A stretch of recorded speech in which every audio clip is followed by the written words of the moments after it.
या on grid system लगाना है सोलर का, या सोलर लगाने के बारे में सोच रहे हैं। हेलो फ्रेंड्स, আমার নাম আব্দুল বাসিত লস্কর।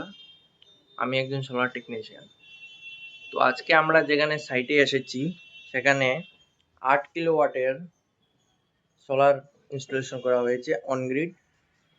সো এখানে আছে, এটা আছে 3 কিলোওয়াট, এটা 5 kilowatt, 3 phase connection, it's single phase and this is our work.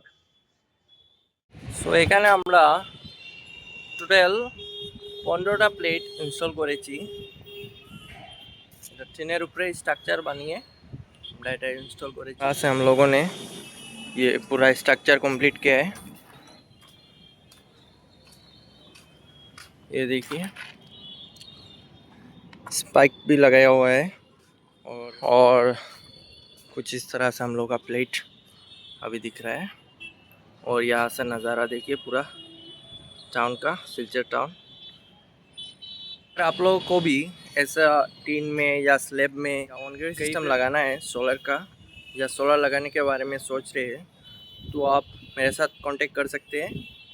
और हम लोग पूरा प्रोफेशनल तरीके से जो भी इंस्टॉलेशन है सब कुछ सेफ्टी के साथ करते हैं, ताकि फ्यूचर में आप लोगों को भी कोई प्रॉब्लम ना हो और हम लोगों को भी कोई प्रॉब्लम ना हो। या ऑन ग्रिड सिस्टम लगाना है सोलर का, या सोलर लगाने के बारे में सोच रहे हैं, तो आप मेरे साथ कांटेक्ट कर सकते हैं। और हम लोग पूरा प्रोफेशनल तरीके से जो भी इंस्टॉलेशन है सब कुछ सेफ्टी के साथ करते हैं, ताकि फ्यूचर में आप लोगों को भी कोई प्रॉब्लम ना हो और हम लोगों को भी कोई प्रॉब्लम ना हो।